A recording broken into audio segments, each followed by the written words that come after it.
بسم الله الرحمن الرحیم. ما आवाज راځي تاسو ته؟ بله استاد. دا زمونږ دوستان او عزیزان چې دا خپرونه ګوري که چېرته یو څوک ماته یو میسج وکړي چې دا زمونږ خپرونه په فیسبوک باندې عام ده که نه ده.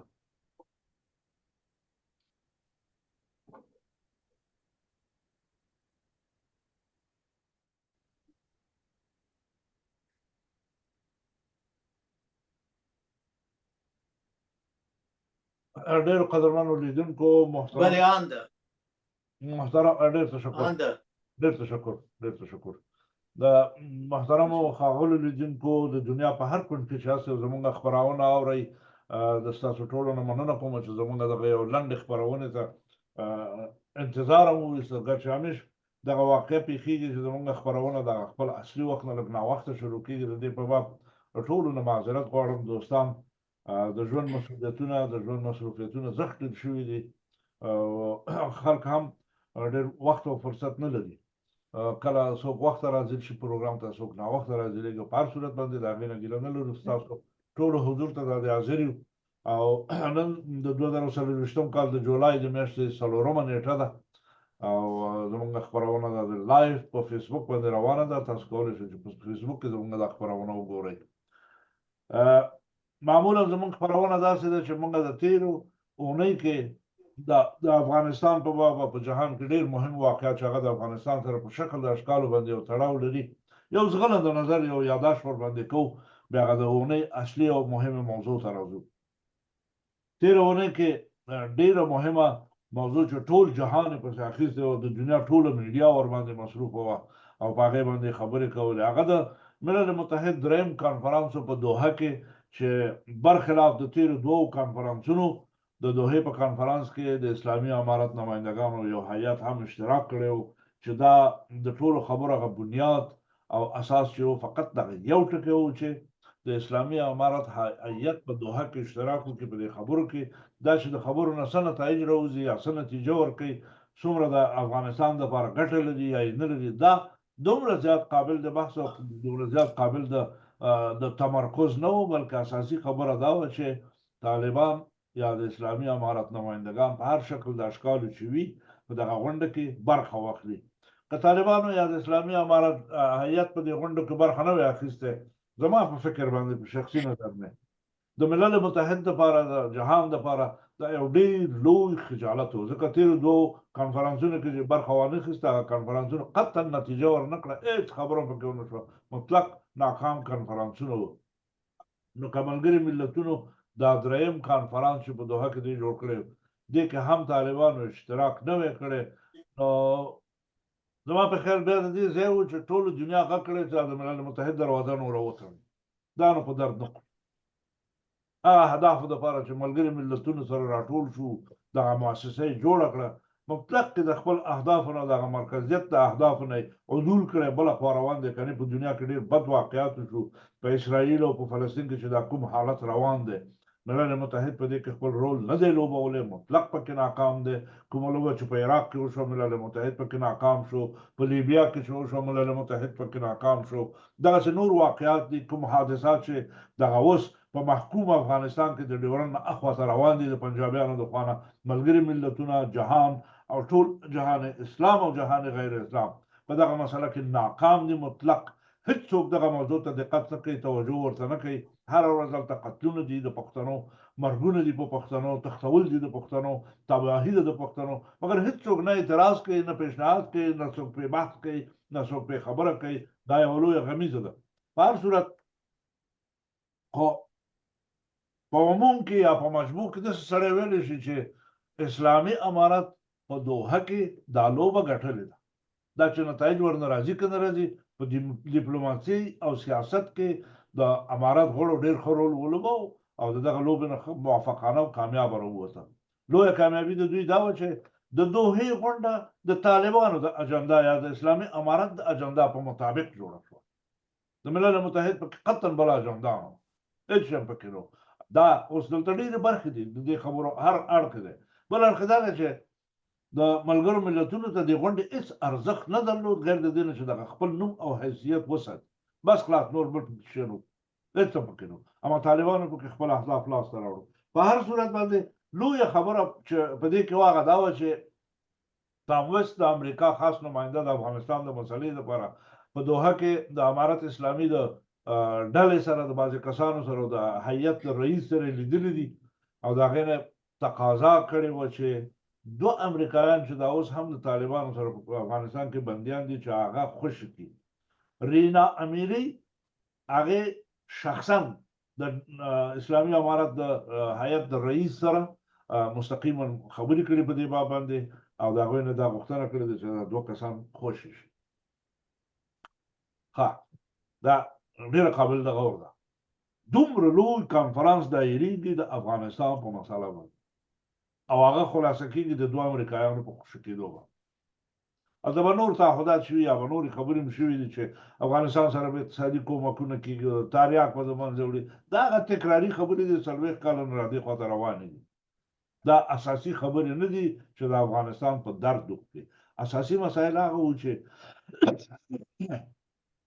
بخښنه غواړم اساسي خبره دا وه چې د اسلامي امارت د رسمیت پېژندلو په باب باندې هلته بحث شوی دی اساسي خبره دا وه چې دا د افغانستان لویه عظیمه سرمایه چې کنګل کړې ده د خلکو چې په انګلیسي کې فریز وایي دا چې فروزن شوی ده د دې په خوشي کېدو باندې بحث شوی وی او دا تثبیت شوی وی هلته چې یا دا کار کوو یا نه کوو داسې فیصله په دغه مجلس کې ونه شوه دې خبرونه به تېرېږو دا یو بحث د خبرو په تېره اونۍ کې بله موضوع چې ډېره مهمه ده هغه د افغانستان او د پاکستان تعلقات دي چې ورځ په ورځ مخ په خرابېدو دي او پاکستان په افغانستان باندې ګواښونه کوي لکه د اشرف غني د جمهوریت د دورې نه چې بمبارۍ کولې په کونړ باندې اوس هم لګیا دي هماغه لوبو ته زړه دی چې بیا هم په افغانستان باندې بمباریګانې شروع کړي او په افغانستان کې تعرضات وکړي او بانې ورته جوړې کړي دي چې ټي ټي پي دی او پي ټي ټي دی که څه شی دی دا په افغانستان کې د خبره دا ده چې دا یو لوی بحث دی خو سړی دې بحث ته به نه ځو راځو دې ته چې په دغه تېرو څو ورځو کې خواجه آصف د پاکستان د دفاع وزیر دوی یو مشن شروع کړ په نوم د یو عجب نوم یې ورته استحکام که څنګه داسې د یو مشن لري چې په ټوله پښتونخوا کې به د پاکستان د حکومت په مخالفینو باندې حملې کوي اوس پاکستاني عساکرو ته دا هیڅ مهمه نه ده اهمیت نه لري پنجاب لښکر ته چې څوک دلته دغه د ټي ټي پي سره مربوط دی او څوک نه دی چې هر څوک په مخ راغی دوی نابودوي او دا مطلق لکه د یو هټلري حمله ده د پښتونخوا په سیمه باندې او پاکستان په دغه ټولو خبرو په څنګ کې دا اخطار یې ورکړی دی جدان اخطار یې ورکړی دی چې که ضرورت شي موږ به په داخل د افغانستان کې هم په خپلو دغه مخالفینو باندې حملې وکړو دا یو ډېره خطرناکه خبره ده چې دې سړي کړې ده دا یو ملکي سړی دی خواجه آصف زه نه پوهېږم چې دا په کوم قدرت او جرأت باندې دا خبره کوي د پاکستان حالت یې کتلي کې نه دي کتلي دوی دا وضع د پاکستان دغه حالت د څه ورته وایي د دوی د فدرالیزم د حالت ته د قومونو د عکس العمل ته د پنجاب په مقابل کې دا ټول شیونه به دې ارزیابي کړي چې دغسې اختیارونه افغانستان ته هم ورکوي او افغانستان هم ورته چوپ نه دی پاتې شوی دا د که داسې یو شی وشي دا د افغانستان په ملي حاکمیت د خاورې په تمامیت د افغانستان په استقلال باندې حمله ده زه 100% کې یقین لرم که امارت څه ونه کړي د افغان ولسونه د داسې حملو په مقابل کې نور غلي نه شي کېناستی ورته دا به داسې یو عظیم او بد شکل په دغه منطقه کې خلق کړي چې پاکول به ډېر سخت شي د آینده لپاره او مسؤلیت به ټول د پاکستان په لاس کې ځکه پاکستان دا شی په تکرارن په تېرو 15 کلونو کې داسې دوامداره کړی دی په افغانستان یې حملې کړي دي مګر افغانانو جواب نه دی ورکړی ډېرو قدرمن اورېدونکو زما لنډه تبصره د تېرې اونۍ په باب همدومره وه ما سره نن مېلمانه دي زما ښاغلي دوستان دي چې همیش موږ سره دې پروګرام کې او همکاري را سره کوي ډاکټر صاحب نصیر احمدزی په کابل پوهنتون کې د طب د پوهنځي استاد و اوس په بل مملکت کې په خارج د افغانستان کې ژوند کوي ښاغلی زازی صاحب دی چې د نظامی او سیاسي کارو معروف او پیژندل شوی څهره او شنونکی دی، دی موږ سره دی. زموږ نوردستان امکانات شته ده چې شاید فاطمي صاحب راشي، هغه مصروف دی دوه درې نورو پروګرامونو کې. بعضې نور دوستان دي هغوی هم ویلي چې راځي، خو څو چې دی راځي موږ به خپرونه د دغه موضوع باندې به شروع کړو. ډاکټر صاحب راګرځم تاسو له، ستاسو په نظر د دغه خواجه آصف دغه اخطارونه او د دغه خبرې د افغانستان ته او د دوی داخلي وضعیت، دا د دوی لپاره ګټه لري او څه ګټه به ورته ولري؟ د دې په عاقبت کې تاسو څه ګورئ چې څه به پېښ شي؟ د لوی سکرټر طلا په نامه قدرمن خادم صاحب، تاسو او قدرمن زدای صاحب،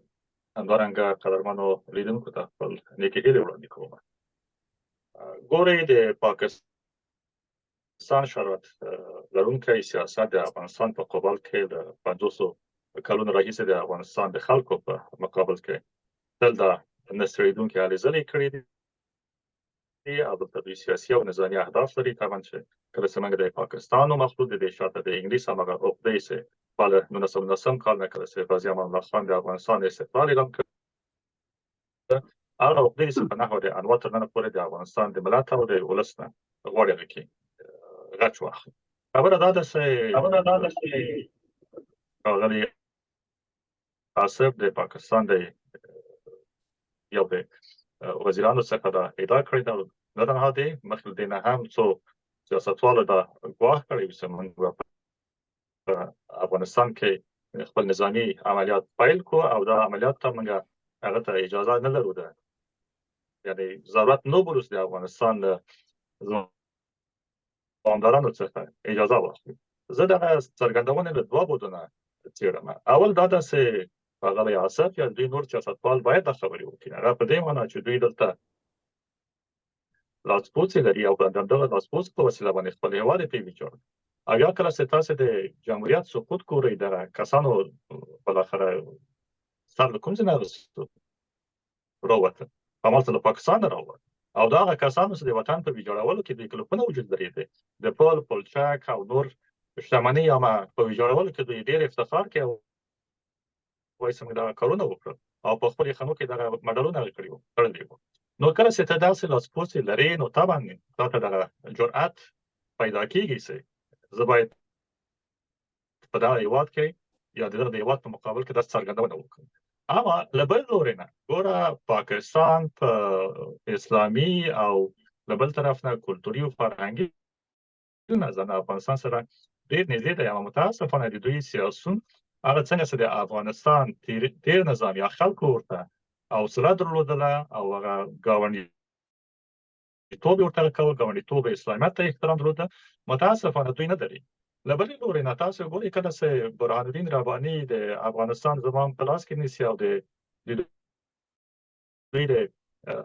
استخباراتو د رئیس په خوښه باندې اردو درته منحلوي، نو یا باید ښاغلی آصف دا خبرې ونه کړي، خو باید دا خبرې وکړي. یا په همدې شکل باندې کله چې هغه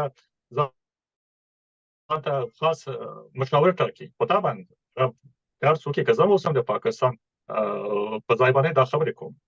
اما پاکستاني چارواکي باید دا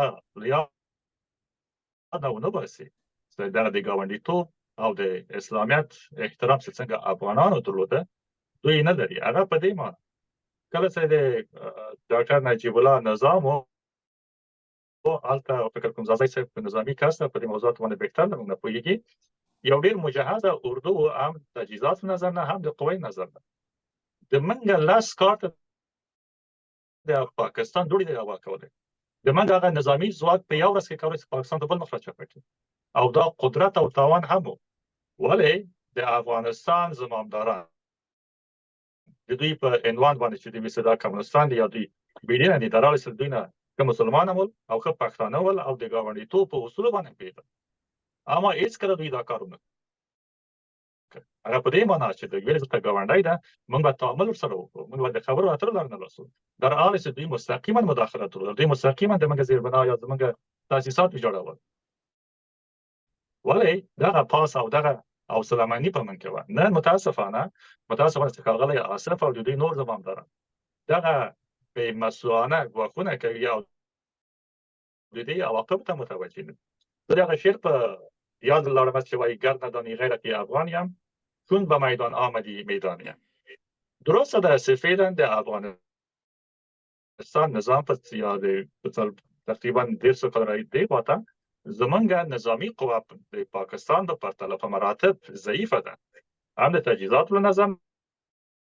نه او هم د منسجم حدودو له نظر اما د افغان د ماشومانو په ککره کې د افغانیت دا ویاړ او دا افتخار د صدا بهرني تجاوزګر څومره موږ خپل منځ کې ناخوالې لرو هر څومره په خپل منځ کې ګلې ګزارې لرو اما د بهرني یرغل په مقابل کې د تاریخ واضح کړی چې افغانان تل یو موټی دي او دا ګواښونه یې سمبولي دي خبره دا ده چې دلته موضوعات لري نه ډېر وسط لري خبره د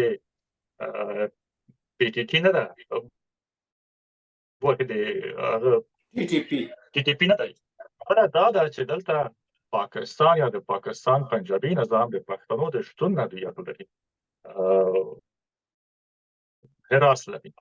او دا یو وسیله ګڼي چې ګویا دلته په څه پلمه باندې دوباره ورته په افغانستان کې هغه نظام سره نسکوره کوي یا برته هغه نظام سره تقریبا موافق نظام دی او څه ناخوالې لري چې هغې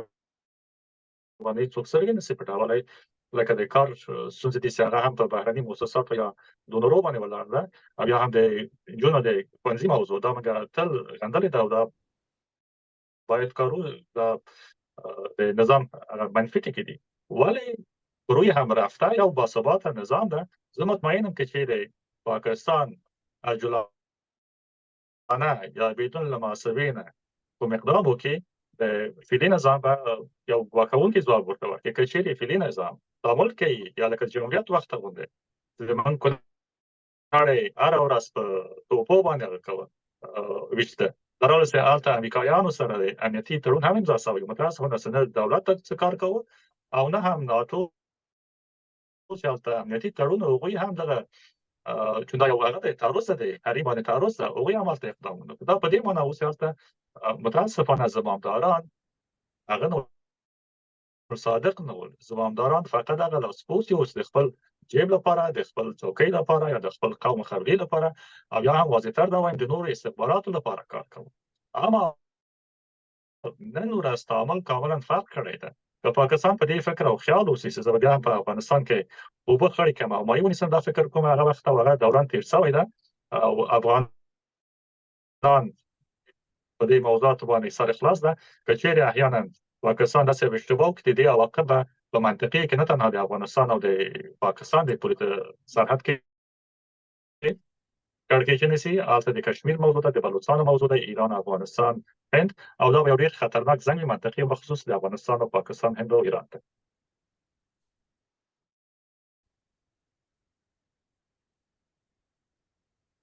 ستاسو مایک آف دی خانم صاحب ډاکټر صاحب تشکر کوم ډېره مننه ډېره ښه خبره دی وکړې دا ستاسو آخري جملات دا یو حقیقت دی که داسې یو اشتباه د پاکستان نه وشي د که هېڅ شک نشته چې ټولې منطقې ته به اور واچوي او دا اور به بیا ډېر سخت دی چې څوک یې مړ کړي او دا به غلی شي او په دې کې د یو عده هېوادونو خپل اغراض دي شخصي اغراض دي چې هغوی غواړي دا ځل په داسې نورو پلمو باندې په دې منطقه کې خپلې خپې را داخلې کړي او بیا د ابد لپاره دلته باید پاتې شي دا یو مسله ده یو لوری د لید دا هم دی خلک ورته په همدې دیدګاه ګوري بخښنه غواړم زاهدي صاحب تاسو ته کلام وایم ستړي مه شئ هم درته وایم مننه م کوم ډاکټر صاحب نه مننه کوم تابع صاحب هم راغلی دی ستړي مه شئ ورته وایم تابع صاحب تاسو په خیر راغلی د هیله مند یم چې موږ سره پاتې شئ ځکه کله کله دا ستا وتل راتګ بیرته پروګرام ته نه پوهېږم څه مشکل پیښېږي بیا بیرته را داخلېدی هم نه شي هغه زموږ دپاره ښه کار نه دی او موږ غواړو چې زموږ سره په دې خپرونه کې همیشه اوسئ چې دا ستاسو نظریات خلک باید ټول واوري او خلک تږي دي چې واوري نو زاهده صاحب ته خو د نظامي چارو شنونکی مې یو نظامي کامیاب او موفق یو ملي کرکټر په افغانستان کې او په نظامي چارو کې د کار هم کړی دی ستا وظیفه نظامیت د نظامي لحاظ نه خو د پاکستان او د افغانستان انډول نشي کېدی چې سړی سره یو بل سره تا مقایسه کړي ډاکټر صاحب په خپلو خبرو کې وویل چې برهان الدین رباني د افغانستان ټوله ملي هستي چې هغه د افغانستان د قوت د ملا تیر و، هغه د افغانستان 3,500 کالو اردو وه، دا ټوله پاکستان ته تحفه کړه، خرڅه کړه، تیارې په ایران خرڅه کړې، اسلحې په پاکستان خرڅه کړې، ټانکونه یې پاکستان ته ولېږل، او اوس هم په پاکستان کې په ډېرو ځایونو کې هغه د افغانستان نظامي ټانکونه د دوی د نظامي قطعاتو دروازو په خوله کې ولاړ دي، چې سړی ورته ګوري یا به سړی وژاړي یا به سړی خپل ځان وولي مړي کې خودکشي وکړي چې شرم نه خلاص شي. دا ټول حالتونو سره دا د خلکو راوست په موږ باندې. اوس افغانستان په نظامي لحاظ باندې قابل د مقایسې نه دی، یو ضعیف مملکت دی. اراده دلته زښته ډېره قوي ده، بې اندازې قوي دی. هغه انګېزه په افغانانو کې دومره قوي ده چې په پاکستانیانو کې قطعا دغه انګېزه نشته چې د افغانستان سره په څه نامه باندې دوی تېری وکړي، په څه وجنګېږي ورسره. دا بحث ډېر لوی دی، مانه خبرې هم نه زیاتېږي. زه غواړم چې په نظامي لحاظ باندې ځاځی صاحب تاسو په دې باندې خپل نظر موږ سره او د لیدونکو سره په دې باب شریک کړئ چې څومره خطرناک ده د پاکستان د دفاع د وزیر دا خبرې، څومره خطر لري دې منطقې لپاره. سلامونه نیکې هیلې راته ډېر قدرمن عزتمن ښاغلی خادم صاحب، او راته ډېر ګران قدرمن ښاغلی ډاکټر صاحب احمدزی، او ډېر قدرمن ښاغلی فاتح صاحب تابع صاحب، او لیدونکو اوریدونکو ته وړاندې کوم. ګورئ، افغانستان سره په نړیواله کچه یو ملي خیانت وشو. که تاسې یادوئ د ښاغلي ډاکټر صاحب احمدزي یادونه وکړله چې رباني د افغانستان ټول یو نظامي تجهیزات په پاکستان وپلورل. پوښتنه دلته ده چې ولې د افغانستان اردو دوه وارې له منځه یوړه، او دا دوه کسه څوک وو؟ دوه کسه دواړه په هر قوم کې ښه و بد خلک شته دی. ما د اقوامو سره هېڅ غرض نشته ده، زما غرض د افراد سره ده. دوه کسه، یو احمدشاه مسعود او بل رباني. دا چیرته روزل شوي؟ دا د لومړي ځل لپاره د افغانستان د شهید داود خان په وخت کې پاکستان ته لاړل، او هلته د ذوالفقار علي بوټو لخوا نه دا ما ویلم دي، جنرال بابر ته چې د کورنیو چارو وزیر و، دنده وسپارل شوه چې ته باید په 1993 کال کې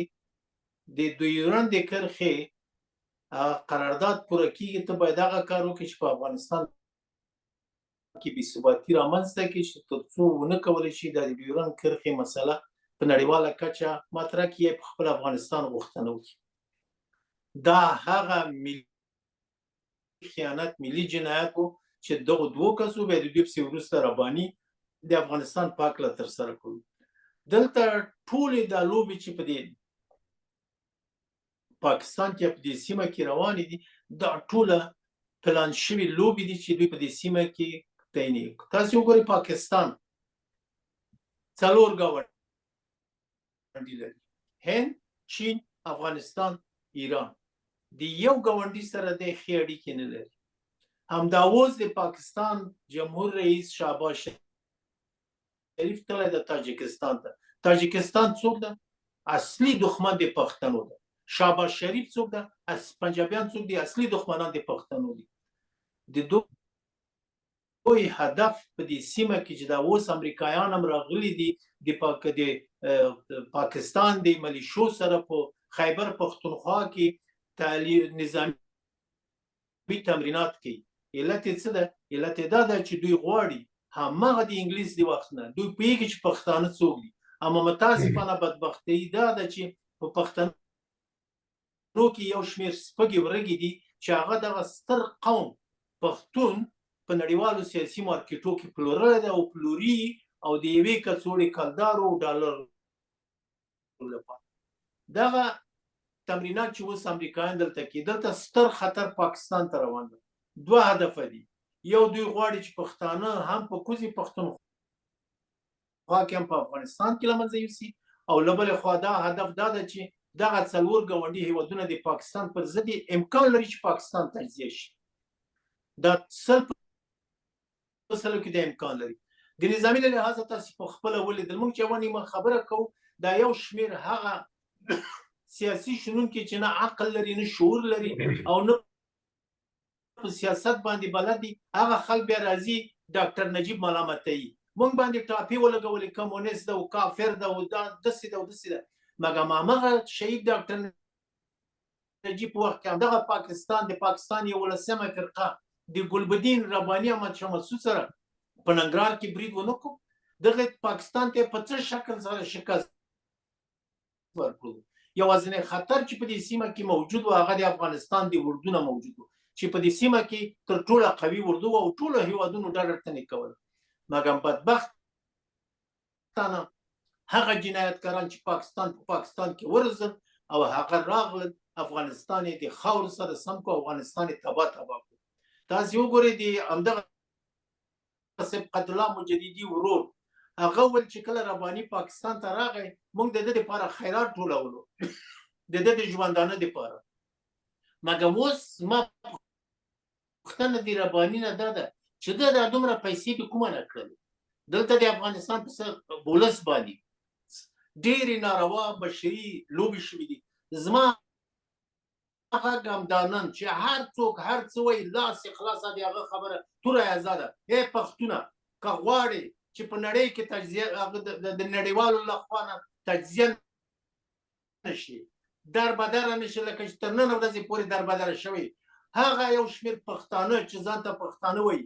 د یوې کڅوړې د یوې کلدارو ډالرو غلامان او نوکران دي د پنجاب لپاره د انګریز لپاره د امریکا لپاره کار کوي د خدای روی وګوره لاس سره یو کوي دغه یو قوم پښتون یو ډله جوړ کوي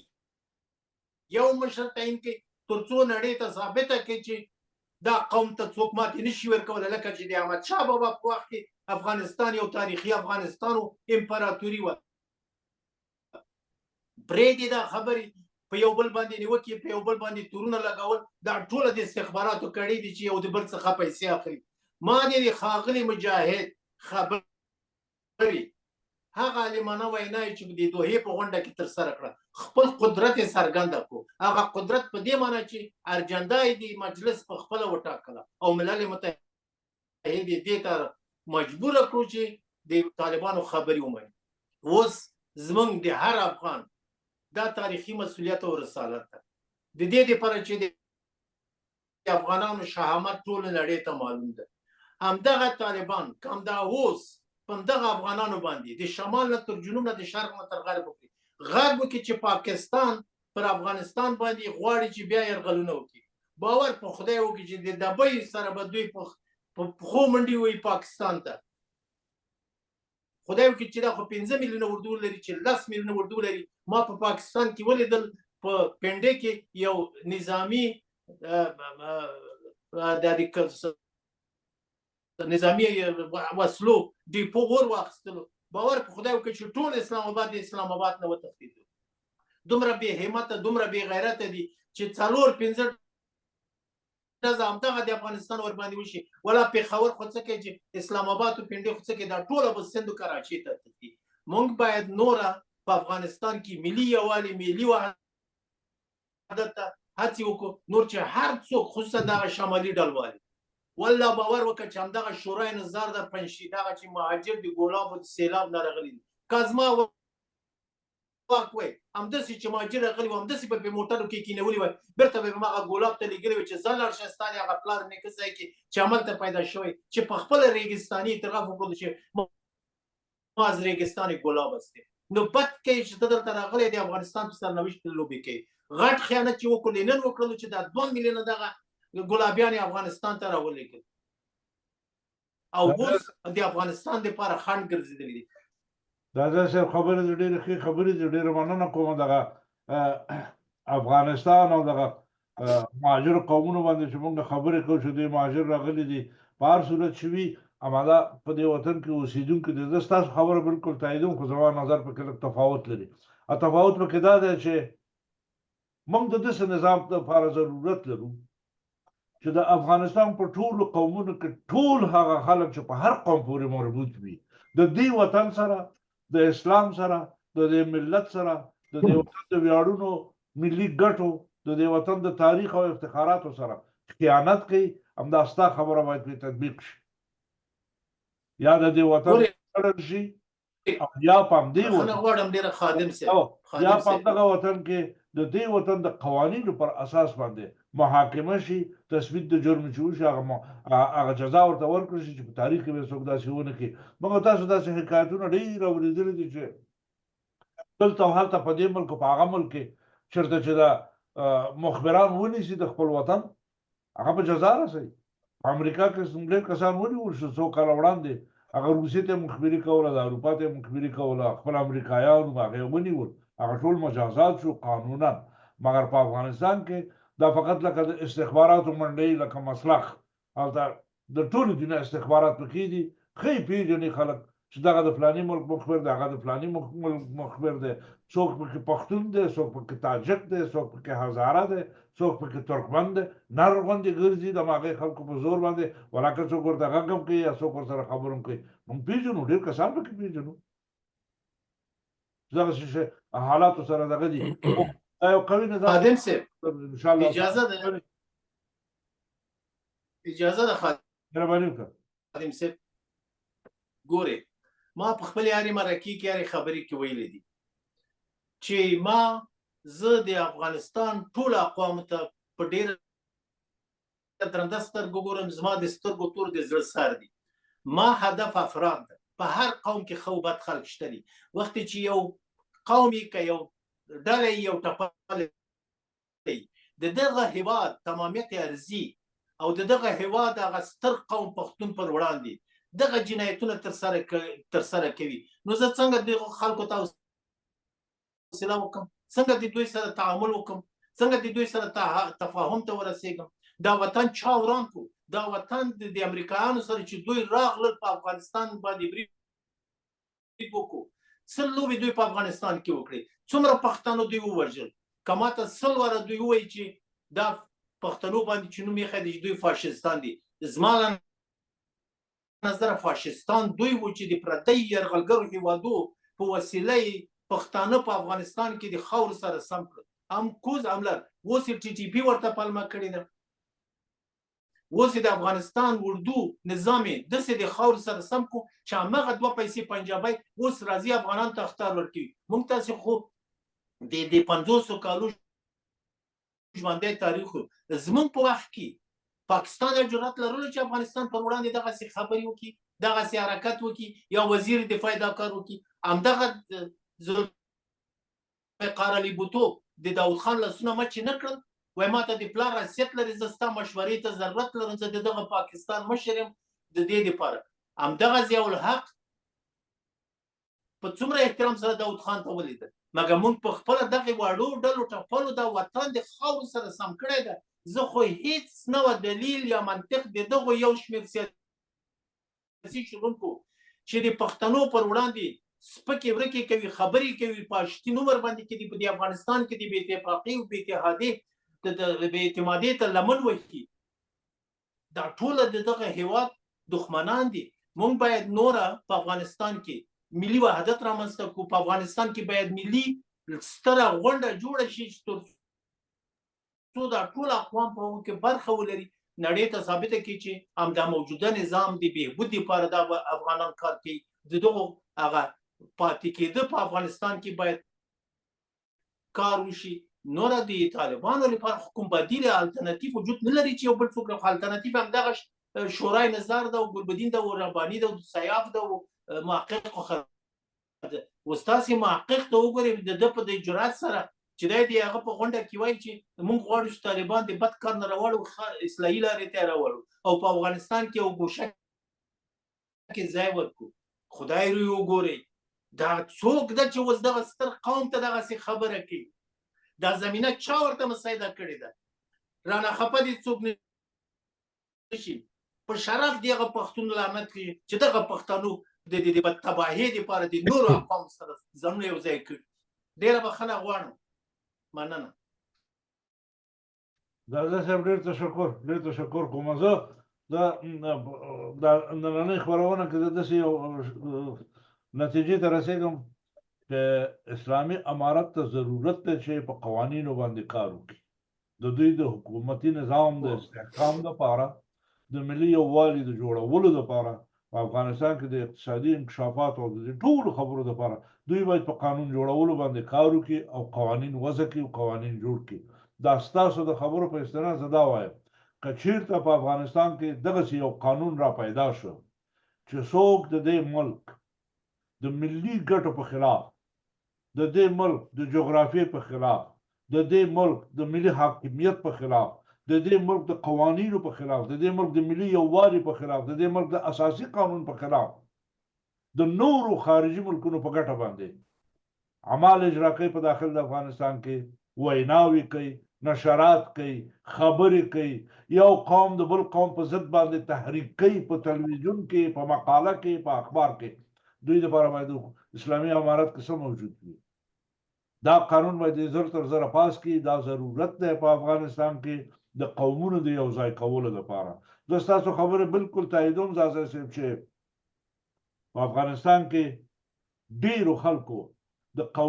قومیتي موقف نه په استفادې سره لوی تجارتونه وکړه په افغانستان باندې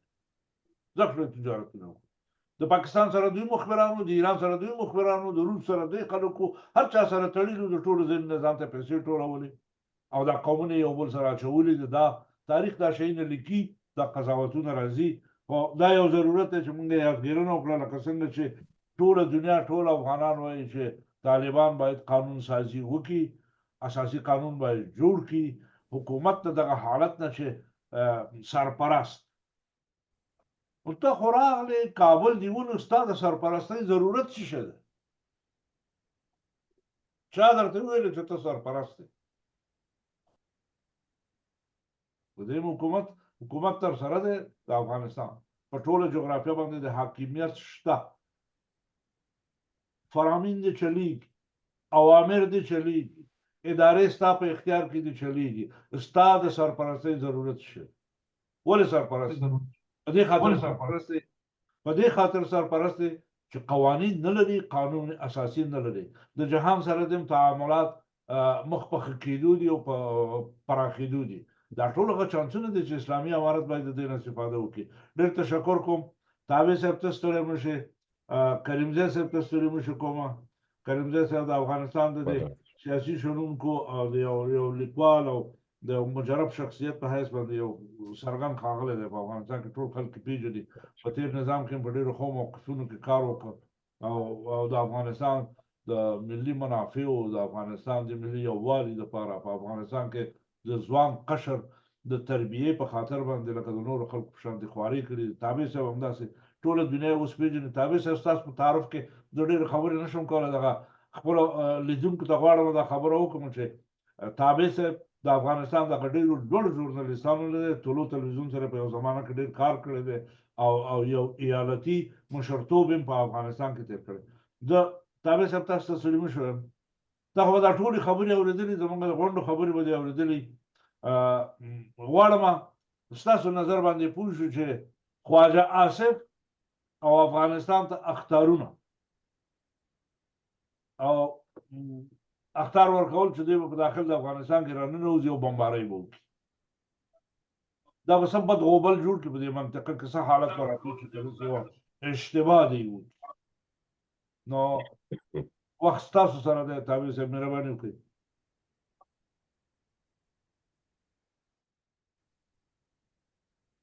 تابع صاحب مایک بند دی تابع صاحب مایکروفون دی ګل دی سلامونه سلام صاحب ټولو ته سلامونه او درنښت ګورې ښه د ما نظر همیشه زه فکر کوم د ځانګړی نظر زه لرم هغه په دې معنا چې زه په کراتو ما په ځینو مرکو کې ویلي دي چې کله چې د انګریزانو او عربانو چې کله په ګډه دوی قدم سره کېښوده دوی لاس سره ورکړ او دوی وغوښتل چې جغرافیې او سیمې د خپلو ګټو په خاطر باندې وڅرخوي دوی یو حرکت پیل کړ چې هغه که تاسې تاریخ ته ځیر شئ هغه په عراق او په اوسني لبنان کې چې پخوا دا په نامه د لبنان چې شتون نه درلود دوی دلته یو فرقه جوړه کړه په نامه د جعفریه چې د دې څخه دوی غوښتل چې ایران د خپل اغیز لاندې راوړي چې په هغه کې شاه اسماعیل صفوي حکومت او دوی په ډېره اسانه توګه ایرانیانو ته سینه خلاصه کړل او دلته د جعفري فرقه رامنځته کړله چې په هغه وخت کې انګریزانو له دې څخه ډېره ښه ګټه په مخ کې اخیستې وه چې هغه د اروپای شرقي او د اروپای غربي بېلېدل ول چې په هغو کې څلور مذهبه په مسیحیت کې رامنځته شول چې دوی وتوانېدل له کشیشانو څخه ځان خلاص کړي او یو پیاوړي اروپا په سیمه کې ولري. همغه سیاست ته په کتو سره دوی عرض اندام وکړ او دوی وتوانېدل چې د عربانو دپاره دوی عقبه په سیمه کې ولري چې له بعده مرغه د موږ پښتانه یې ښکار کړل او پښتانه چون چاته لاس ورکړي هغه کلچر د دوی هغه قومي کودونه جوړښتونه د دوی د ساحې د سیمې د جغرافیې حتی قومي جوړښت په کتو سره دوی په مذهبي جال کې راګیر کړل او له همغه وخته را په دې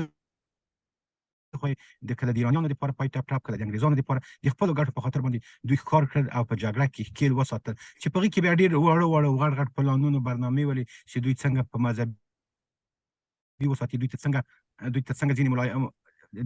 ملایان د دوی په سیمو کې ورکړي چې هغه خشنه وي تاوتریخواري ته لمن وهي په همغه ډول باندې دوی وتوانېدل چې د پښتنو په سیمه کې دغه یعنې په خوب باندې ویده یې وساتي هغه په دې معنا چې له اوسني عصر سره هېڅکله دوی به سازګاري پیدا نه کړي چې تر اوسه پورې که تاسو فکر کړئ په همدغه جال کې له بعده مرغه پښتون ګیر ده موږ که عصر سره وخت سره زمان سره مخته لاړ سو سیاستونه وارزو او هر وخت چې په سیمه کې لوبه کېږي شاوخوا هغې لوبې ته په کتو سره که موږ ځان پکې پیدا کړو موږ ډېر څه لاسته راوړلی سو هېڅکله به موږ کار د جګړو د پوچو اهدافو ونه ګرځو ګورې همدا کوریای شمالي چین په هغه پیاوړتوب سره د کوکنارو جګړه تر شا پرېښودله او همدا قومي اختلافات مذهبي مسایل د دوی په منځ کې راغلل حتی جاپانیانو مستعمره وګرځاو چین په کوریا په همدې ډول اوس کوریا د لومړۍ دواړو کوریا لومړی خبرې کوي په خپل ګاونډ کې نو بروني ډېر وړوکی هېواد د مالیزیا او د اندونیزیا په ګاونډ کې پروت د تقریبا تر 1 میلیونه ډېر نفوس نه لري خو خپل ځان یې جوړ کړی ځان یې په سیاست کې پیدا کړی ده او پیاوړي دي هېڅوک ورته پورته کتلی نه شي نو ښه به دا وي چې زه فکر کوم چې تېر تاریخ څخه که موږ تجربه زده کړو یو چې لاسته راوړو دغه د ځینې مسایل د تاریخ څنډو ته که وسپارل شي زه فکر کوم ډېر شي موږ ته لاسته راوړلی چې ګورئ موږ په دا 20 کلن او د جمهوریت کې موږ ونه توانېدلو چې له دا 5 ولایتونو څخه چې هغه بلخ و هرات و کندهار و ننګرهار او کابل له دغو څخه موږ حکومتولي خپله د باندې ونه ایستله د ډاکټر نجیب په وخت کې د کمونستان په وخت کې هم موږ د باندې ونه ایستله فقط په همدغو 5 ولایتونو کې هغه په مرکزي سیمو کې پاتې شول پښتانه ویده پاتې شول پښتانه افراطیت په لمنو کې ولوبېدل مخشوي وسوله حتی د ښځو د ماشومانو دوی نشي کولی چې له دغه حالت څخه راوځي زه وایم چې کرا موږ قدم په قدم سوژې جوړې کړو مضمونونه ولیکو مقالې ولیکو په خپل ګردي میزونو کې دغه ورته مسایلو باندې که بحث وکړو موږ ډېر چې لاسته راوړلی شو موږ پښتانه هم کولی شو دا هم د غنمو ډوډۍ خوري همدغه اوبه خوري همدا شنه اسمان باندې لکه نور خلک چې ژوند کوي دوی هم ژوند کوي دوی هم کولی شي چې د چالانو جوګه وګرځي هغه عربان چې 50 کاله دمخه دوی د ژوند په کولو په سیستم باندې نه پوهېدل نن موږ تاسې په لرې ګاونډ کې د لومړۍ خبر کې په سیاست کې دوی خبرې مطرح دي ایران یې څنډې ته کړل په همدې ډول د اذربایجان یې څنډې کړ ترکیې چې هغومره قدرت درلود 6 پېړۍ په تقریبا په نیمه نړۍ حکومت وکړ نن ترکیه تقریبا عربانو ته په زارۍ کې ده په سیاست کې عربان لومړی خبر په خپل سیمه کې وړوکی قطر دا اوس میزباني د ډېرې قوي هېوادونو لکه د امریکا غوندې کوي د هغو سیاست په خپله نفع باندې څرخوي د هغو تلویزیونونه رسنۍ حتی دا اوس دا د برقي ګاډو چې بازار یې ډېر پیسه په وده کې ده دوی ځان پکې پیدا کوي ترکانو ځان پکې پیدا کړ نو ښه به دا وي چې موږ هغه 40 میلیونه نفوسو ته په کتو سره دغه 40 کاله 15 کاله چې جګړه وکړله دغو شیانو ته که موږ ځیر شو موږ کولی شو یو شی راوړو موږ باید په دې پوه شو چې کمونستان که موږ سره راغله 14 کاله ودرېدل موږ باید دا ومنو چې موږ له فرصت څخه ګټه پورته نه سوی کړلی موږ خپلې ناخوالې له ټولو ګاونډیانو سره د هغو په مټ حل نه سوی کړلی دا په دنیا کې معمول یو څوک چا سره درېږي 20 کاله موږ سره ناتو په قوت سره ودرېدله موږ بیا پکې ناکامه شولو خپل کورمنځي اختلافاتو ته لمن وهله دنیا به د ما او د تا په قصه کې نه ده داسې ته مکتب خلاصوې یو بشر د وي یا د نه وي دنیا د تا جوړښت ته ګوري د تا کلچر ته ګوري د تا ساختار ته ګوري چې ته په کوم وزن باندې په هغه وزن تا سره مخ ته ځي په هغه وزن کې تا هم داسې ویده پرېږدي نه دې پرېږدي چې ته وزن پیدا کړې نو باید وزن موږ خپله پیدا کړو موږ سیمې ته خلکو ته سیاستونو ته دغه شپږ هېواد چې موږ سره پوله لري دغو ټولو ته په کتو سره که موږ وګورو موږ ډېر شی لاسته راوړی چې ګورې ایرانیان څوک 80 درجې تغییر د جهت کوي په خپل سیاست کې په همدې ډول ګورې تاجکان هم روسیانو د روسانو په غېږ کې پروت دی، هغه هم کله ناکله د ناتو لپاره کلګک وهي. په همدې ډول ازبکستان همداسې ترکمنستان ترکمنستان کې دا اوس تقریبا دیکتاتوري نظام ده، خو هېڅوک ورته نه ورته لکوي، ځکه چې هغو ځان جوړ کړی، ځان ثابت کړی ده، خپل ګاز ته چې دغه د هغو ډېر ستر پیداوار دي، همغه تفکتو سره خپل سیاست مخ ته وړي، نه پرېږدي څوک یې په هېواد کې ګوتې ووهي. نو زه فکر کوم چې موږ ویده یو لا تر اوسه پورې غږېږو، تر څو د ډوډۍ خورو، اکسیجن تنفس کوو، اما ویده یو. موږ له سیاستونو څخه ډېر وروسته پاتې یو، په کور دننه ډېرې کلکې ناخوالې لرو. د همغه وطن بچی زه هم یم. ګورئ که په جمهوریت کې موږ په نامه د یهودو نصارا په دې په موږ ټاپېوال کېدلې، که موږ پښتانه په کلیوالو سیمو کې اوسېدل، هغه په نامه د تروریست باندې تهدیدېدل. دغه لړۍ هم دا اوس دوام لري. طالبان په راز کې دي، هغه پښتانه چې یو شی په کوپړۍ کې ول، هغه ټول تهدید کړل، پرېږدي نه، د نفس ایستلو ته نه پرېږدي، مړي ژوندي ته نه پرېږدي چې راشه دا شو وکړي. دغه خپله کرکه را زیاتوي. کله چې کرکه را ډېره سي د قوم په منځ کې، بیا نه درېیمګړی قوم چې له بده مرغه زموږ په افغانستان کې رایج ده، هغه د دې فرصت پیدا کوي، له دې تشې څخه ګټه پورته کوي. لکه زه په میدان وردګو لوګر خبریال یم، تاسې باور په خدای وکړئ، همدغه د محلي پولیسان چې ول د په 21 و 22 کې چې دغه هزارهمیشتې سیمې د میدان وردګو د ولایت دي، دوی به خپلې وسلې طالبانو ته مفتې ورکولې. پیکا مرمۍ، د کلشینکوف مرمۍ، ټول چې پښتنو په سیمه کې ناخوالې وي، تاوتریخوالی وي، او د دوی ته څه ونه وایي. په همدې ډول پښتانه په جنګ کې ښکېل وساتل، پروژې ټولې دوی ته تللې، او نن سبا چې جمهوریت سقوط کړی، دوی بېرته ګوتڅنډنه همدغه طالبانو دوی ته کوي. دوی وخت په کتو سره لوبه کوي. نو موږ باید ځان پیدا کړو، وخت په کتو سره سیاست وکړو. ډېر مسایل دي چې هغه په دین پورې څاړه نه لري. موږ د دین له جال څخه که سیاست راوباسو، فکر کوم موږ ډېر شی ته لاسته راوړلی سو. قربان دې سه، مننه صاحب. ډېره مننه صاحب صاحب، ډېر تشکر تاسو سره دې وکړه. زه په دې خبره باندې رښتیا تاسو سره موافق یم چې د پښتنو په حق کې په تېرو 25-30 کلونو کې خصوصا دا لنډ وخت کې ځکه لوی ظلم وشو، او په دې ظلم کې ټوله دنیا شریکه ده، او داسې ورځ به راځي چې غونډ به د دې ظلمونو بیا جواب ورکوي، د دې نه به پوښتنې هم کېږي. پښتنو باندې بده ورځ تېره شوې ده، پیسې دوی پیدا کړې، جنګونو ته پښتانه مخکې کړه، لوټونه دوی سره دي، میلیاردران دوی شو، جنګ په پښتنو کېږي.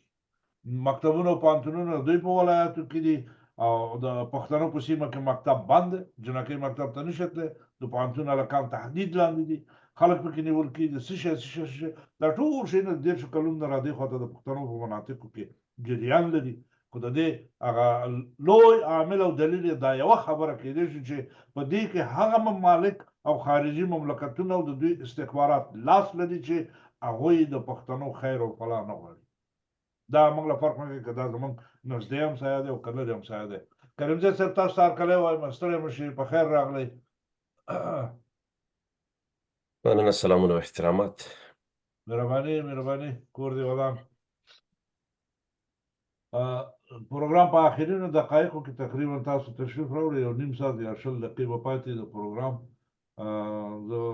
یقین لرم خپرونه به مو اورېدلې چې موږ په څه مسایلو باندې دلته ډېر ښه بحث روان و. او بحث په دې باندې و چې د پاکستان دفاع وزیر خواجه آصف په تېره اونۍ کې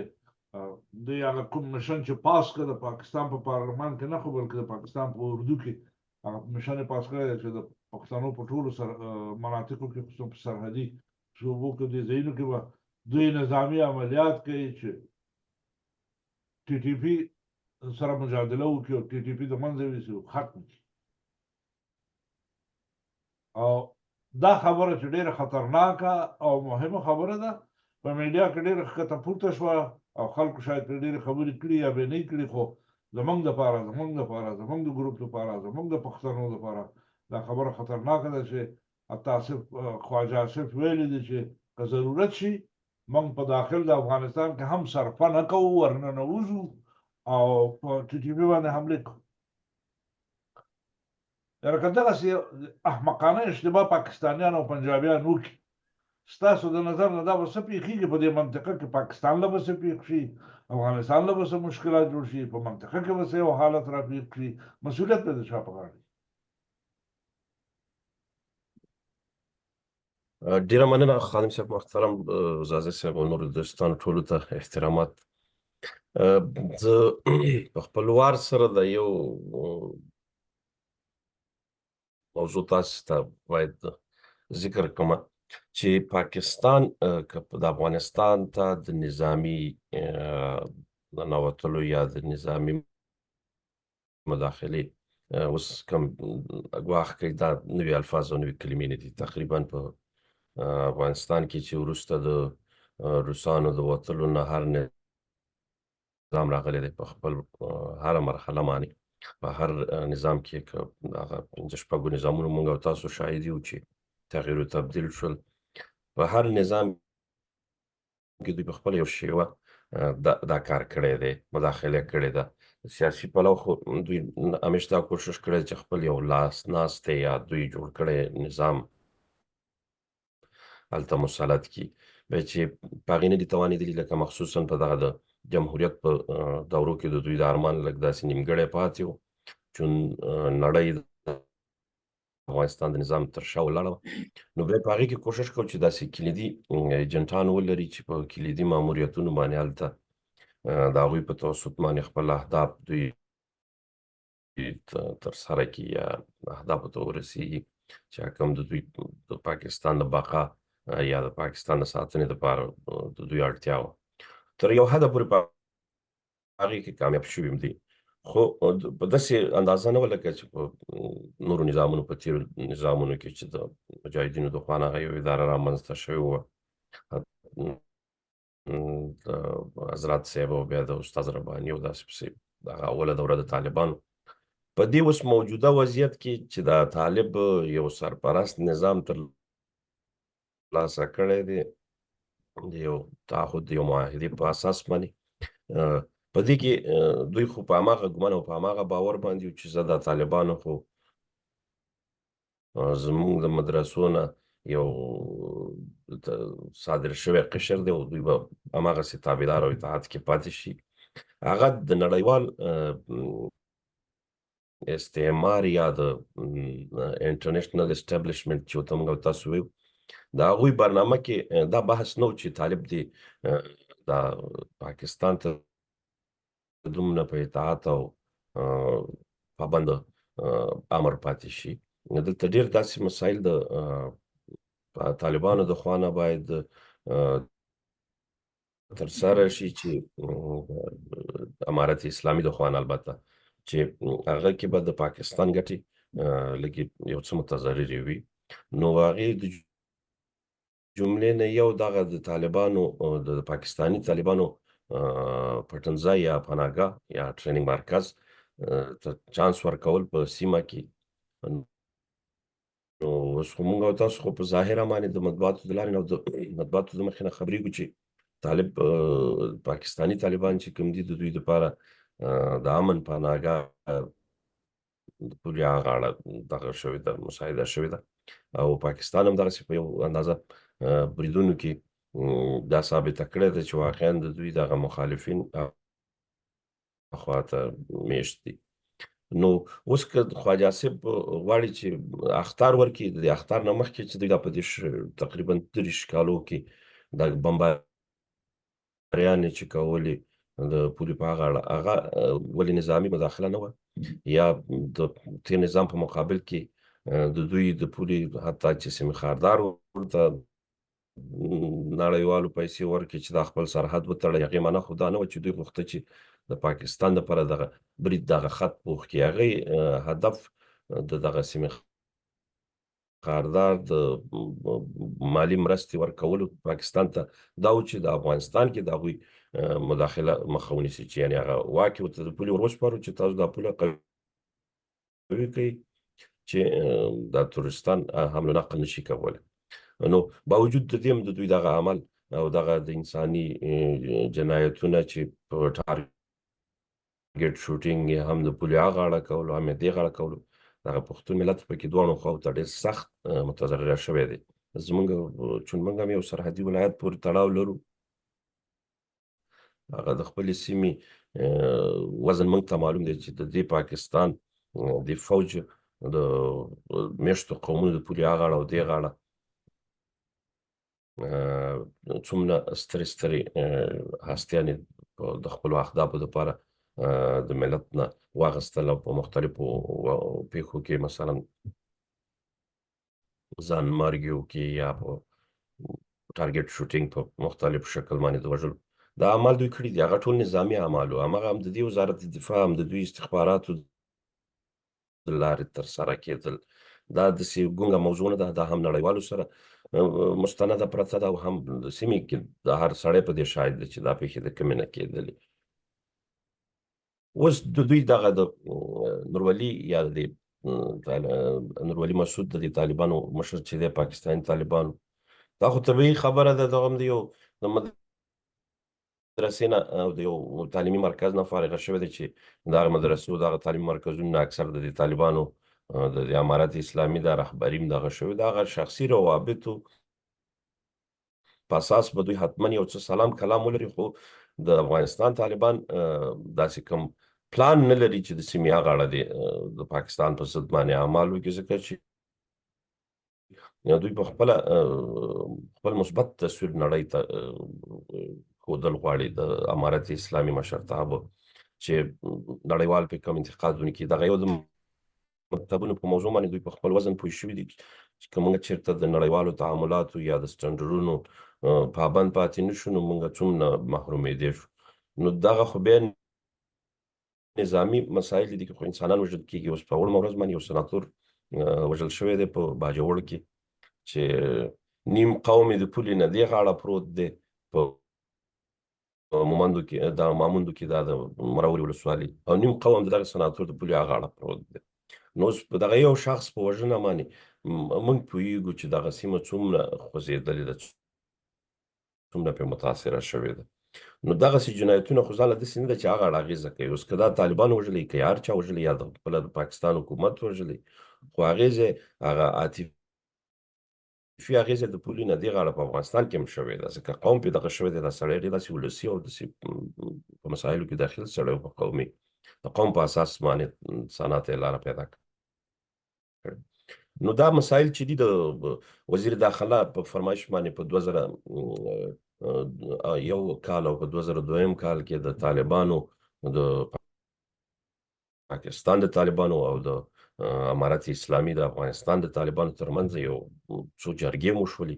چې په هغه جرګو په اساس کې هغه د اوربند یو پرېکړه 2002 کې موږ تاسو شاهد یو چې طالبانو پاکستاني طالبانو خپل حکومت د پاکستان ته اطمینان ورکړی چې د پوځ په مقابل کې به دوی اوربند دغه کوي هغه اوربند د پاکستان د حکومت د خوا نه دغه شلو مات شلو چې هغوی پابند پاتې نه شول بل په منطقه کې ځان له خو دغه د تحریک طالبان د پاکستان بحث دومره دغه نه لري امکانات نه لري چې د یو پوځ سره په طبیعي شکل باندې د دې شاته دغه انټرنیشنل اسټابلیشمنټ لاس لري دا اوس که موږ تاسو د دې جګړې یا د دې جنګ هغه وطني تعریف وکړو چې د وطنۍ ژبه باندې چې اوس تحریک طالبان په کوم عنوان باندې جنګېږي اوس پورې دوی سره دا موضوع نه وه چې یو پاکستانی طالب د خپل نظام په مقابل کې ولې جنګېږي ځکه پی ټي ایم خو یو تعریف لرلو چې هغه مسینګ پرسن یا د پی ټي ایم هغه د رامنځته کېدلو دا منظور پښتوني چې مشري لري د دوی خو منطق معلوم چې د دوی خو په سیمه کې داسې فجایع او دغه د فوج د خوا نه داسې ناخوالې کېږي چې یو ساختار ته ضرورت شول او پی ټي ایم رامنځته شو نو دا ټي ټي پي په کوم تعریف رامنځته شوی دا خو په هغه وخت کې صحیح ده په یو شکل د اشکالو تشکیل رامنځته شو خو تعریف یې نه لرو چې د دوی موخه څه شی دی نو هغه د موخې د تعریفولو دپاره ورسره اوس دغه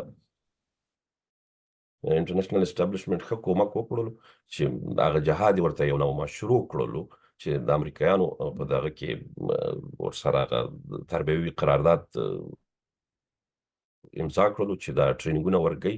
د پاکستان فوج ته چې پاکستان فوج په ولسي سیمو کې څنګه نظامي عملیات کولی شي دا چې ښارونو کې دغه تکتیکونه مخصوصا دا بیخي په هغه راپور کې موږ تاسو لوستي دي چې هغه شیوه د اپریشن یا په دې منطقه کې فوج باید په څه قسم باندې دلته خپل عملیات اوس نو دلته د امریکایانو یا د نړیوالو قوتونو دلته شتون ثابت شو چې شتون ثابت شو دلته د پاکستاني طالب ته هم دغه تعریف په لاس سوړلې چې یعنې اوسه پورې که ما د نظام مخالفت کو په یو ګونګ ځکه چې پاکستان هم اسلامي جمهوریه پاکستان دی او طالب هم د اسلام داد او ادعا لري نو اوس جنګ په څه شي مشروع شو دغلته په د انټرنیشنل اسټابلیشمنټ په موجودیت باندې نو اوس چې دوی دلته په سیمه کې هر ډول کار چې کوي هر فعالیت چې کوي نو دوی ځان لپاره هغه د جنت او د دوزخ لارې خپلې پیدا کړي دي چې موږ دغه اوس چې زور په د افغانستان په خاوره باندې د پاکستان د خوا نه راوړل کېږي نو دا د پاکستان هغه زړه زمزمه ده چې همداسې تسلسل ورته ورکوي او یو بیت پکې اضافه کوي د منظور پښتون په دغه کې د اخرو ورځو کې یو تقریر مې اورېدو چې ډېر زیات ولس هم ورته ناست و دقیقا راته نه ده معلومه چې کوټه کې دا غونډه وه که په وزیرستان کې وه خو دا میسج چې و د میسج کې یو لویه معنا وه چې اوس دلته د چین د ګوادر ته د رسېدلو یو هغه اقتصادي فورډ په ګوادر کې چین دغه کړی قرارداد کړی اوس واقعا که دغه فورډ فعاله شي نو چین د نړۍ په اقتصاد کې اوس هم یو څه دغه لري ونډه لري بیا به نو د 80% دغه لوړېږي دا انحصار د دوی د اقتصادي سپلای چې کومه د ګوادر نه کوي نو د دغې مخه نیول د دغه کار سر ته د نه رسېدلو په خاطر باندې نړیوال قدرتونه کوشش کوي چې دغه پورټ فعاله نه شي او د پورټ په غیر فعالولو کې په دغه منطقه کې یو تشنج او یو بحث شتون باید ولري او دغه تشنج دپاره ډېر ښایسته موضوع ځکه چې موږ خو د اسلام په نامه باندې پښتون په بل هېڅ شي نه مري په دوو شیانو مري یو په ننګ مري او یو په اسلام مري نو د اسلام په چوکاټ کې ورته یو ښایسته د ننګ چلنج ورمخکې کړی دی چې هله دغه ځای کې به نړیوال دلته استعمار راوړي او تاسو ته پوځیانو دغه کوي په ستاسو مقابل کې حالانکه موضوع د منظور د الفاظو دغه درته کوم چې موضوع دا نه موضوع اقتصادي ده موضوع غواړي چې د چین د اقتصاد د ترانزیت مقابل هغه کې مخه ونیسي او په منطقه کې داسې یو تشنج جوړ کړی دی بل د نږدې ورځو کې موږ د روسیې د ولسمشر او د چین د ولسمشر یو ناستې شاهد یو چې شنګای کانفرانس په نامه باندې دوی یو ټولنه لري او په هغې کې د ترکیه هم عضویت لري په هغې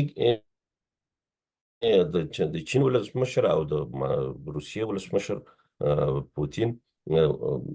واضح هغه خپل هغه د ناستې په راپور کې دا خبره دغه کړې ده چې موږ باید د غربي قوت مقابله وکړو آمادګي ورته ونیسو نو اوس د غربي قوت مقابله به دوی په کم ځای کې کوي ځان له خدا نه ده چې دوی به سره د خپل صادراتو او وارداتو مسایل بحث کوي یا په مارکیټ کې به ورسره بحث کوي دغسې په سیمه کې ورته د اور لګول یا په سیمه کې ورته د یو تشنج ایجادول دا په خپله په اقتصاد باندې یو منفي اغېزه لري او ګاونډي هېوادونه که د چین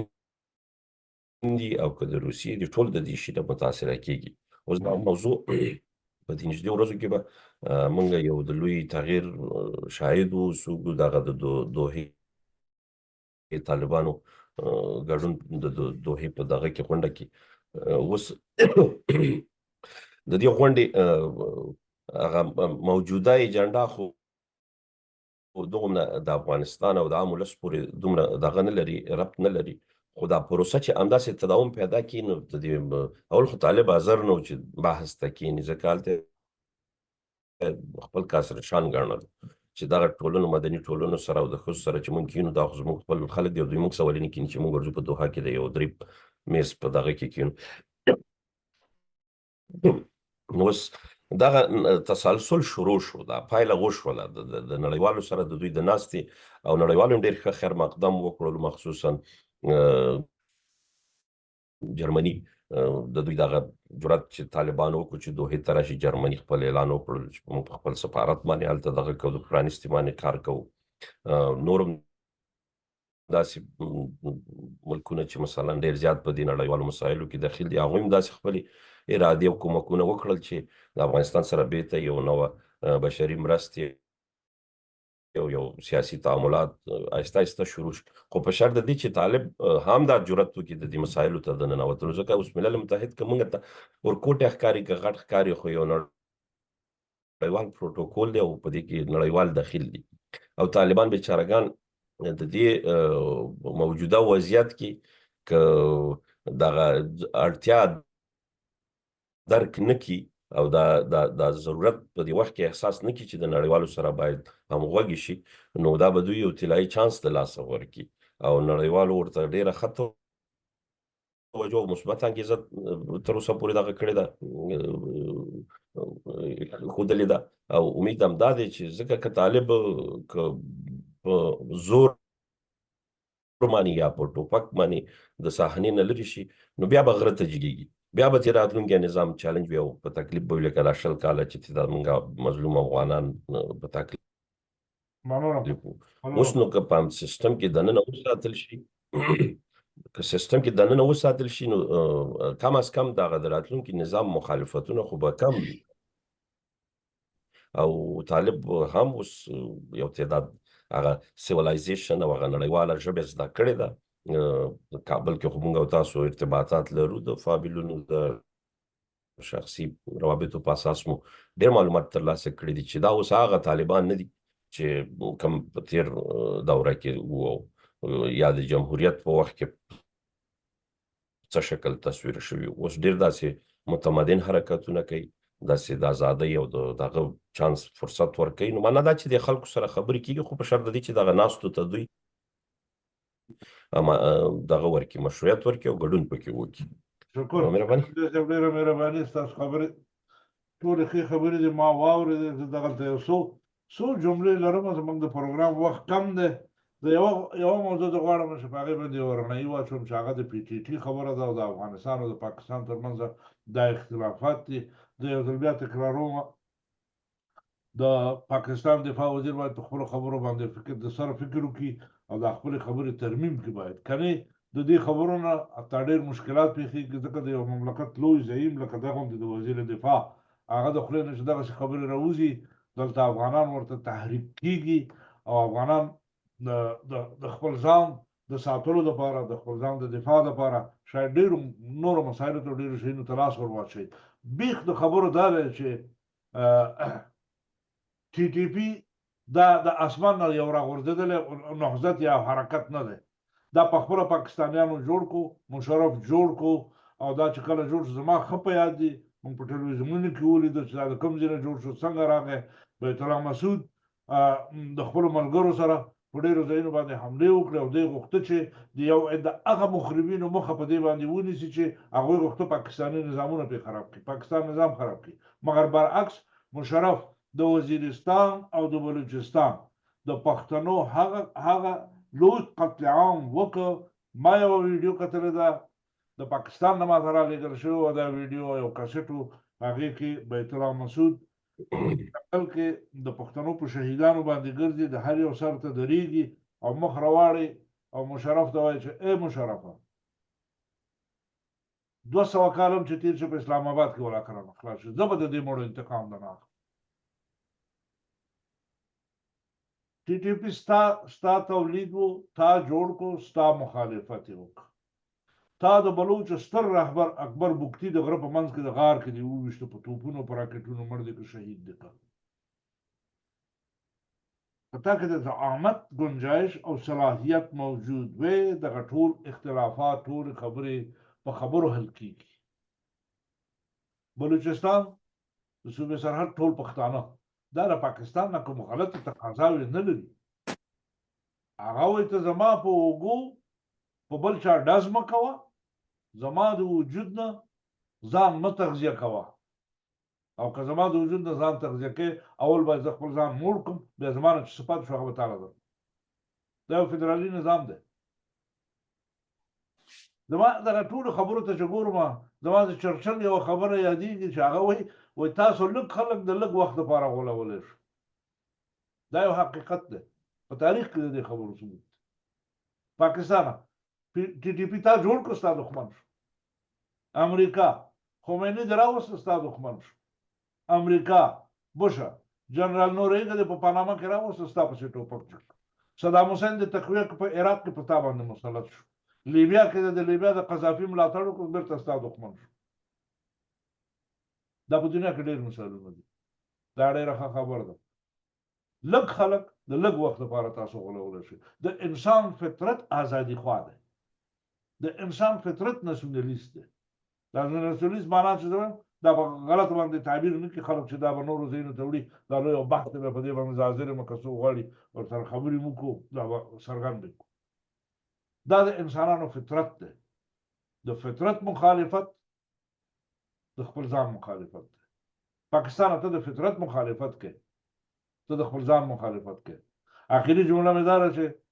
خپلې خبرې دې بېرته واخله خواجه صاحب دا د زمرو وطن دی دا د مړو وطن نه دی ځان به خراب کړي لوس د اوبو نه ډارېږي موږ ټول لوس یو خپرونې وخت هم پوره دی تاسو ټول په الله سپارم ځاځی صاحب ډېر مننه کوم کریزي صاحب ته مننه کوم یوه نیمه دقیقه اجازه ده او مهرباني وکړه ګورې د پاکستان هدف دا ده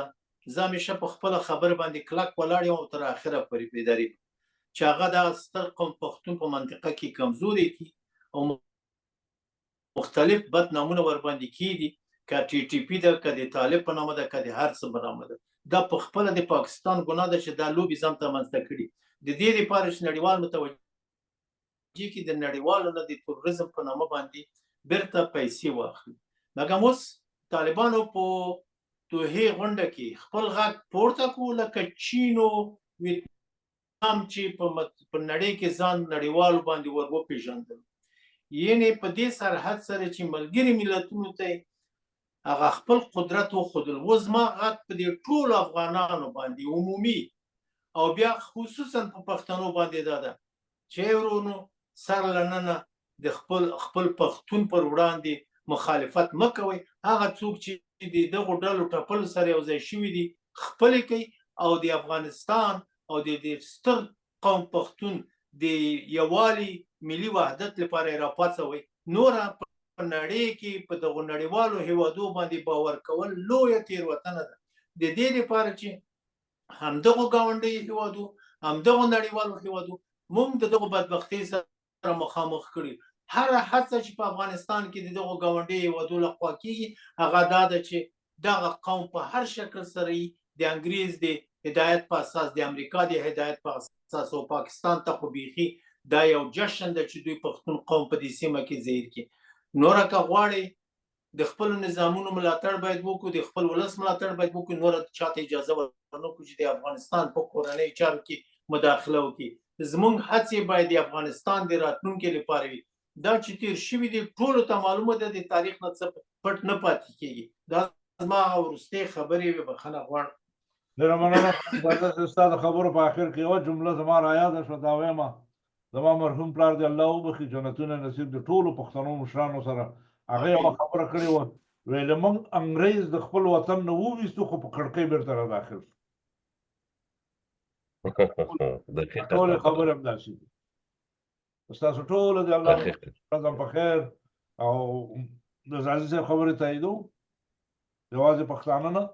د افغانستان ټول قومونه باید سره لاس یو کړي سره راویښ شي او دغه بدو آیندې ورځو دپاره چې خلکو هغه قومونه چې واقعا د پښتنو سره یووالی غواړي نه هغه ډلې ټپلې چې دغه پښتانه دربدره کړل د پردیو د کڅوړو د ډالرو کلدارو کڅوړو غلامانو چې ټولې پیژني چې اوس په دې بهر کې پراته دي هغه ته زه د قوم احترام څه کوي چې د انسان په نامه احترام نه ورته لرم دا هغه افراد دي ځاځی صاحب هغه افراد دي هغه نور په تاریخ کې وهل شوي خلک دي افغانستان کې هم ځای نه لري په سیاست کې هم نور ځای نه لري دا ډېرې خبرې دي هغه بل یو مبحث دی که چېرته وخت برابر شو کوم وخت کې په هغې باندې بحث وکړو خو لږ به ډېر دغه شي څه ورته وایي دا زموږ بحثونه چون زموږ نوم دی چې موږ د ملي ګرایانو مرکز یو موږ غواړو چې په هغه مسایلو باندې ډېر بحثونه وکړو چې هغه ملي صبغه ولري او ملي چوکاټ کې وي او موږ خپله دا ښه شو بله خبره مې هم رایاده شوه هغه دا چې موږ ملي ګراهۍ ته یو خاص تعریف لرو خپل هم ورته تعریف کړی دی. تر اوسه د ملي ګراهۍ تعریف چا نه دی وړاندې کړی په افغانستان کې. ډېر خلک په دې فکر کې دي چې د افغانستان 34 ولایتو نه که 34 غلم یو ځای شو هغه د غلو ملي ډله ده. داسې نه ده، دا خبره نه ده. ستاسو ټولو د الله عمل شي پروګرام ښه پروګرام مو خدای وکړي چې تاسو ترې استفاده کړې وي.